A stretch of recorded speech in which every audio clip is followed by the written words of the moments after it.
Intention. Merci Madame. La parole est donc maintenant Madame Axelle Lemaire, qui sera suivie par Madame Chérès-Khironi.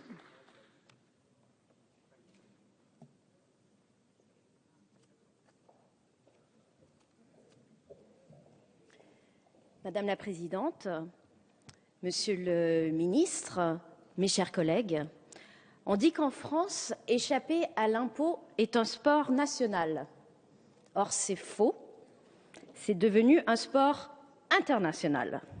Et la compétition est féroce avec des Coupes d'Europe qui se déroulent le plus souvent en Irlande, en Autriche, au Luxembourg et un grand prix spécial du côté des îles Caïmans et des Bermudes.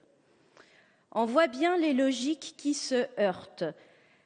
D'une part, la collecte régalienne de l'impôt par l'État, représentée par le pouvoir politique issu d'une souveraineté qui s'exprime au niveau national, réclamée à des individus et des entreprises également identifiés par un rattachement de nationalité ou de territorialité à ce même État, dans un contexte, d'autre part, d'intense mondialisation, où les marchandises, mais aussi les flux financiers, les capitaux et leur traduction comptable se défient des frontières.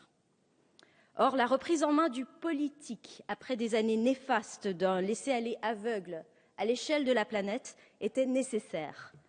Dans le combat contre la fraude fiscale, la France n'est pas seule, vous le savez. Elle inscrit son engagement dans un mouvement au niveau international qui semble trouver enfin une impulsion particulièrement dynamique en ce moment.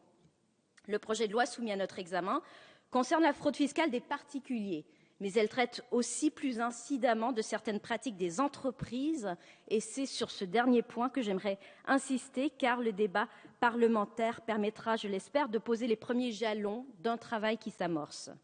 Après la crise de 2008 et la recherche de marges budgétaires obligeant à un effort de redressement des comptes publics sans précédent, les écarts ne peuvent plus être tolérés. Comment l'opinion publique pourrait-elle accepter d'être sollicitée par des augmentations d'impôts tout en ayant l'impression que l'effort n'est pas partagé et que les plus riches sont préservés? Cela paraîtrait injuste et contre-productif eu égard aux efforts demandés. Il s'agit bien, au demeurant, d'une question de réappropriation et de réaffirmation de la souveraineté fiscale, sans compter que les groupes concernés tirent souvent des marges commerciales très importantes des pratiques d'optimisation fiscale, ce qui participe d'un manque à gagner crucial pour les ressources publiques. Il suffit à ce titre de rappeler que les entreprises du CAC 40 sont imposées en moyenne à 8% au titre de l'impôt sur les sociétés, alors que les PME le sont à 22%, car elles ne bénéficient pas des compétences des grands groupes en matière d'optimisation. Les dérogations fiscales utilisées par les sociétés privent l'État français de quelques 66 milliards d'euros de recettes annuelles. Et enfin, le coût est social, on le dit moins, mais ces pratiques se déroulent alors que les mêmes groupes emploient parfois relativement peu de salariés et qu'ils le font dans des conditions souvent précaires et très soumises aux aléas conjoncturels de la situation économique. Mais ce travail initié suppose de parvenir à tracer une ligne de frontière entre optimisation et fraude fiscale. Denis Healey, un ancien chancelier de l'Échiquier, ex-ministre des Finances britannique, déjà dans les années 70, estimait que la frontière entre la légalité de l'optimisation et l'illégalité de la fraude était mince comme l'épaisseur d'un mur de prison. Si un tel mur peut être plus ou moins épais selon la prison dans laquelle on se trouve, il reste que les dirigeants des entreprises comme Google, Amazon et Starbucks ont ainsi passé quelques moments un peu désagréables devant la commission parlementaire des comptes publics, présidée par l'énergique députée travailliste Margaret Hodge, lorsque cette dernière a décidé de faire primer la morale fiscale, selon ses termes, sur les calculs d'optimisation des bénéfices.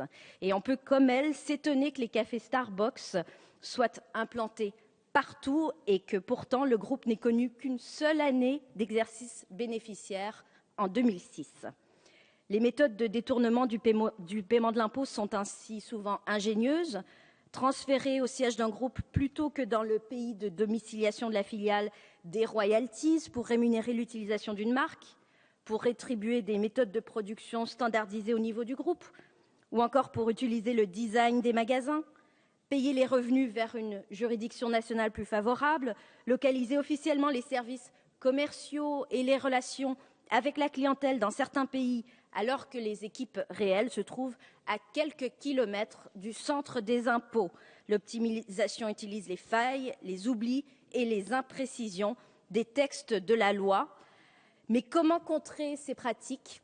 Deux solutions: le dumping fiscal, qui entraîne à terme l'érosion des marges au détriment de la redistribution et du partage des richesses, ou la réponse politique responsable, collective, fondée sur les atouts véritables des économies de chacun des pays dans la compétition internationale et qui consiste à déjouer les comportements en localisant la réalité des activités par l'utilisation d'une comptabilité transparente pays par pays.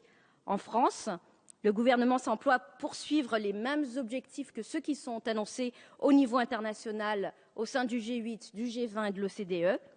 Et avec la collaboration des députés, puisqu'une partie de ces questions pourra être traitée par le biais des amendements déposés par des collègues, je pense en particulier à Karine Berger, Valérie Rabault et Sandrine Mazetier, l'obligation de transmission systématique hors contrôle fiscal et non plus uniquement en cas de contrôle fiscal de la documentation relative à la politique des prix de transfert pourra être élargie et complétée.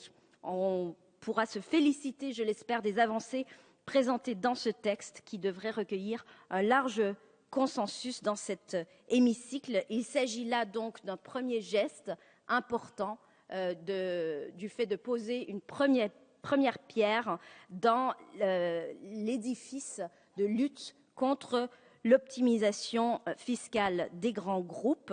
On sait que les initiatives nationales et isolées auraient un impact sans doute limité, voire contre-productif. Il ne s'agit en aucun cas de s'attaquer à la solidité de nos entreprises nationales, mais de s'inscrire dans un mouvement plus global auquel la France travaille activement. Je vous remercie. Merci, Madame